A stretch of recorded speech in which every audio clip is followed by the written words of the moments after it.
বাংলার ছিল এক সাহসী ক্যাপ্টেন, নাম আব্দুল গনি।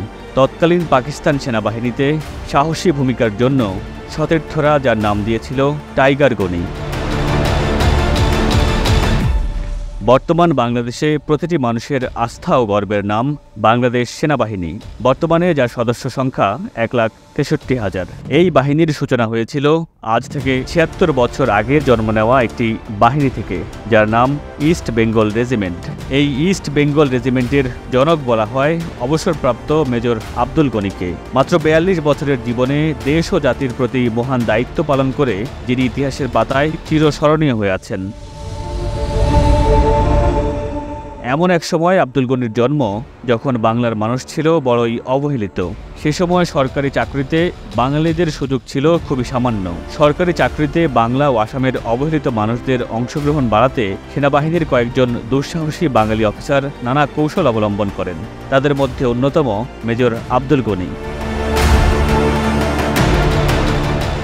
1919 সালের 1 ডিসেম্বর কুমিল্লা জেলার ব্রাহ্মণপাড়া উপজেলার নাগাইশ গ্রামে এক মধ্যবিত্ত পরিবারে জন্মগ্রহণ করেন আব্দুল গনি। শিক্ষাজীবন শেষে যোগ দেন কলকাতা ফায়ার ব্রিগেডে অফিসার পদে। 1941 সালে দ্বিতীয় বিশ্বযুদ্ধ চলাকালে আব্দুল গনি ব্রিটিশ ভারতীয় সেনাবাহিনীতে কমিশনড অফিসার পদে যোগ দেন। এরপর 1942 সালে লেফটেন্যান্ট পদে আর 1943 সালে ক্যাপ্টেন পদে তিনি পদোন্নতি লাভ করেন। এ সময় জাপানি আগ্রাসী বাহিনীর বিরুদ্ধে অপারেশন করার জন্য তাকে পাঠানো হয় মিয়ানমারের আরাকানে। যুদ্ধের এক পর্যায়ে জাপানিদের কাছে অবরুদ্ধ হয়ে পড়ে কয়েক হাজার সৈন্য, কিন্তু দুর্গম পাহাড়ি অঞ্চলের কারণে তাদের কাছে খাদ্য পাঠানো খুবই কঠিন হয়ে পড়ে। এমন অবস্থায় ক্যাপ্টেন আব্দুল গনির নেতৃত্বে পর্বতের ভেতর দিয়ে সুড়ঙ্গ কেটে আটকে পড়া প্রায় 1200 সৈন্যকে উদ্ধার করে নিয়ে আসা হয়। মূলত এই অপারেশন সফলভাবে সম্পন্ন করার পর থেকে আব্দুল গনি বাঙালি মুসলমান সৈনিকদের নিয়ে একটি রেজিমেন্ট গঠনের পরিকল্পনা শুরু করেন। 1947 সালে ভারত বিভক্তির পর ব্রিটিশ জেনারেল মেসারভি পাকিস্তান সেনাবাহিনীর সেনাপ্রধান নিযুক্ত হন। জেনারেল মেসারভি আগে থেকেই ক্যাপ্টেন গনিকে চিনতেন। সেই সুবাদে ক্যাপ্টেন গনি জেনারেল মেসারভিকে বাঙালি মুসলমানদের নিয়ে একটি রেজিমেন্ট গঠন করার অনুরোধ জানিয়ে একটি চিঠি লিখেন। অবশেষে গনির আজীবন লালিত স্বপ্ন বাস্তবে রূপ লাভ করে। বাঙালিদের জন্য একটি রেজিমেন্ট গঠন করার সিদ্ধান্ত গ্রহণ করা হয়। নামকরণ করা হয় ইস্ট বেঙ্গল রেজিমেন্ট। 1948 সালের 15 ফেব্রুয়ারি ঢাকার কুর্মিটোলায় বাঙালিদের বহু প্রতীক্ষিত সে মাহেন্দ্রক্ষণ উপস্থিত হয়। ঐতিহাসিক ওই দিনে প্রতিষ্ঠিত হয় ইস্ট বেঙ্গল রেজিমেন্টের প্রথম ব্যাটালিয়ন। একদিন এক অনুষ্ঠানে ব্রিগেডিয়ার আইয়ুব খান সবার উদ্দেশ্যে বলেন, এখন থেকে বাঙালি সৈন্যরা বাংলায় নয় বরং উর্দু ভাষায় কথা বলবে। এই কথার প্রতিবাদ করেন ক্যাপ্টেন গনি।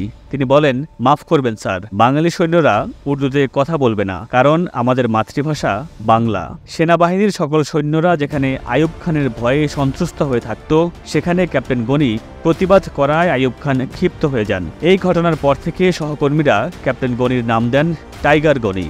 তবে এই ঘটনার পর থেকে সেনাবাহিনীতে ক্যাপ্টেন গনির অবস্থান নড়বড়ে হয়ে যায়। চৌকস অফিসার হওয়া সত্ত্বেও দীর্ঘদিন তার পদোন্নতি হচ্ছিল না। তাই রাগে ও ক্ষোভে 1953 সালে ক্যাপ্টেন গনি সেনাবাহিনী থেকে পদত্যাগ করেন। তবে সেনাবাহিনীতে অসাধারণ অবদানের স্বীকৃতিস্বরূপ অবসরোত্তর তাকে মেজর পদে পদোন্নতি দেওয়া হয়। সেনাবাহিনী থেকে অবসরের পর শুরু হয় মেজর গনির নতুন জীবন। তিনি নাম লেখান রাজনীতিতে।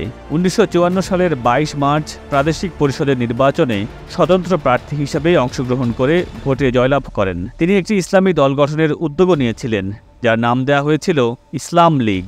তবে এই স্বপ্ন বাস্তবায়ন করার আগেই 1957 সালে মেজর গনি পৃথিবীর মায়া ত্যাগ করে চলে যান চিরপ্রস্থানে।